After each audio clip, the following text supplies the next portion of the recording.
La experiencia de cliente es un concepto que realmente todo el mundo ha trabajado toda la vida, pero quizás hasta la primera década de los 2000 no le hemos puesto una definición clara, ¿no? Tampoco existe una definición clara porque es un término algo nuevo, pero por decir algo que se pueda entender para todo el mundo, podemos decir que son las respuestas subjetivas que tenemos ante diferentes interacciones con la empresa en un contexto concreto y no solamente en la experiencia de compra, sino antes de que compremos, cuando vemos cualquier anuncio, hasta que somos clientes fieles de la marca, ¿no? Es verdad que es complejo, porque cuando trabajamos desde que nos conocen hasta la fidelización, pues pasan muchas cosas, y sobre todo el hecho de que sea una respuesta espontánea y subjetiva hace que ni siquiera el cliente sepa lo que está sintiendo. Cuando tú estás en una cola y llevas 20 segundos esperando, no te quieres sentir incómodo, pero al final, como es una respuesta subjetiva y espontánea, pues claro, sucede lo que sucede, ¿no?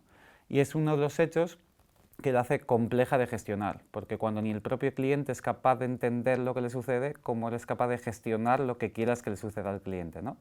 Y por eso es un término que últimamente cada vez se trabaja más, también por el hecho de que es más difícil diferenciarse por precio, por producto, por calidad, hay mucha oferta, y una de las pocas formas que nos quedan para diferenciarnos, sobre todo poniendo en el centro a las personas, es la experiencia de cliente.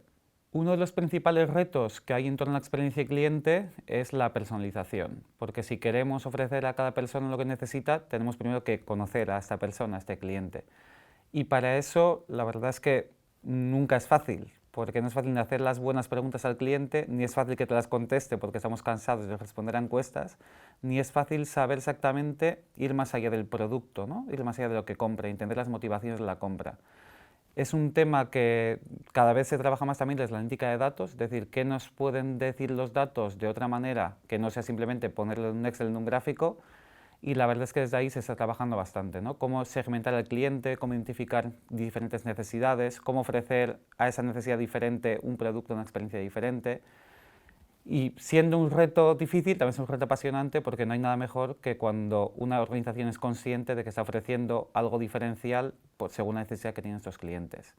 Y un segundo reto, quizás igual o más difícil, es la monitorización o la escucha del cliente, ¿no? Si realmente hemos sido capaces de ofrecer algo personalizado, una experiencia realmente adecuada a ese cliente, tenemos que saber si al cliente le ha encajado, le ha gustado, ¿no? Y un gran reto está en eso, en cómo somos conscientes de si la experiencia que ofrecemos es realmente buena para el cliente. Hay dos enfoques ahora mismo, que está la objetivización, es decir, qué cosas son objetivas. Netflix no nos pregunta si nos gusta una película porque sabe que si la vemos, la vemos y nos conectamos a todas horas, será que la experiencia está siendo buena, ¿no? Pero algo evidente en Netflix no es tan evidente, por ejemplo, en formación o en el sector automoción, en la industria componentista, ¿no?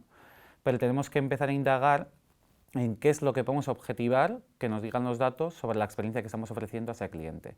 Y la segunda, lo que no pueda objetivarse, hay que preguntarlo. Y para eso cada vez estamos más cansados de encuestas. Yo creo que todo el mundo está cansado de responder a más y más encuestas y las empresas somos conscientes de que la calidad de estas respuestas quizás no es tan buena. Y para ello, en vez de llegar a muestras muy representativas y preguntar al 90% de los clientes, que es algo que aparte es complicado, lo que buscamos es, una vez que los datos nos dicen algo, entender el porqué de esas decisiones del cliente, ¿no? Y para eso ya hablamos de entrevistas, hablamos de focus group, hablamos de estar detrás del cliente cuando consume el producto, y creemos que esta combinación del objetivo con el porqué de lo que estamos viendo en los datos será lo que nos marque el futuro y lo que nos permita tomar decisiones sobre si realmente estamos ofreciendo una buena experiencia. Y esto si lo combinamos con la personalización para entender a qué tipo de cliente ofrecemos la mejor experiencia y qué tipo de cliente estamos perdiendo, pues nos llevará a una gestión realmente integral, ¿no? de la experiencia de cliente. ¿Cómo se trabaja realmente la experiencia de cliente en Euskadi? La verdad es que no estamos mucho más atrás que otras organizaciones.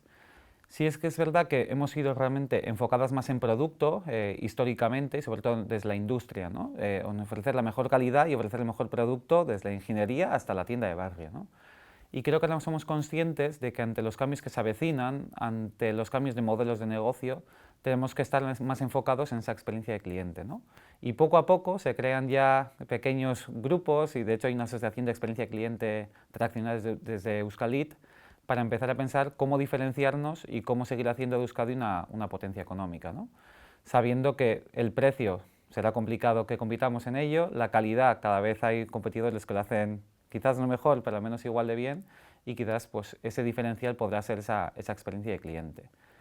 Y con ello, nosotros desde Empresa Guinza, desde mí, que estamos trabajando en varios proyectos con organizaciones de todo tipo, desde industriales hasta de servicios, en lo que primero nos fijamos es en que entiendan la experiencia que ofrecen en este momento, ¿no? Muchas veces estamos perdidos, no sabemos ni siquiera si gusta lo que hacemos, no sabemos dónde fallamos, y lo primero que solemos hacer en este tipo de proyectos es entender, ¿no? En este viaje del cliente, desde que no sabe ni que existes hasta que es fiel, ¿dónde está el mayor dolor del cliente? ¿Dónde está el mayor problema del cliente? Y una vez que hacemos este diagnóstico, ya nos metemos en otro tipo de proyectos que son de cultura de orientación al cliente. Si realmente todo el mundo dice que el cliente está en el centro, pero luego vamos a procesos y a otro tipo de cosas, ¿no? Entonces, nos fijamos en la cultura de esa orientación al cliente, nos fijamos en la estrategia, si realmente están enfocados en una propuesta valor concreta, y luego llevamos al propio proceso de la experiencia de cliente con una herramienta que es el viaje del cliente, en el que buscamos precisamente eso, ¿no? Entender qué sucede desde el principio hasta el final de esa relación y dónde están los mayores problemas y sobre todo las oportunidades, ¿no? Dónde podemos realmente mejorar y aportar valor. Y esos son los tres grandes tipos de proyectos, ¿no? El de diagnóstico, entender cómo está la situación en este momento, entender la cultura y la estrategia y entender también qué podemos hacer para la mejora. Y por último, en paralelo, cada vez más la parte de monitorización, de voz del cliente, de escucha del cliente, porque hay organizaciones que entienden que más o menos el trabajo está bien hecho, pero quieren realmente demostrarlo, ¿no? Porque un problema que tenemos en proyectos de experiencia de cliente es que a veces no se entiende si esto cómo afecta a beneficios, ¿no? Cómo afecta a resultados. Y para realmente poder evidenciar que una mejor experiencia de cliente ofrece mejores resultados económicos, tienes que hacer ese link, ¿no? Y para eso tienes que entender muy bien qué es buena experiencia para poder hacer esas correlaciones que puede haber con los resultados. La verdad es que estamos viendo un cambio, quizás es la pandemia también, al ver que ese momento de pausa que tuvimos para entender qué ofrecemos al cliente y los cambios de modelo que está habiendo. Y sin que seamos un top en experiencia de cliente en Euskadi, sí que vemos estos movimientos que solamente a futuro pues, nos podrán ayudar a posicionar a Euskadi como referente en la experiencia de cliente.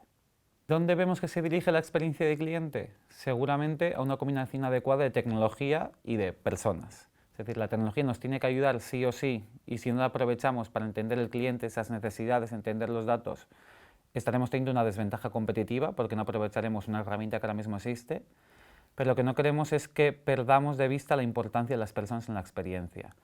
Por muy humano que se vuelva la inteligencia artificial, los chatbots, etc., creemos y apostamos por ello que la experiencia que vivimos persona a persona nunca se va a poder reemplazar del todo, ¿no? Entonces, tener una buena combinación adecuada, entendiendo el tipo de cliente que tienes, entre la tecnología y la empatía, seguramente será la clave para una buena experiencia de cliente en el futuro.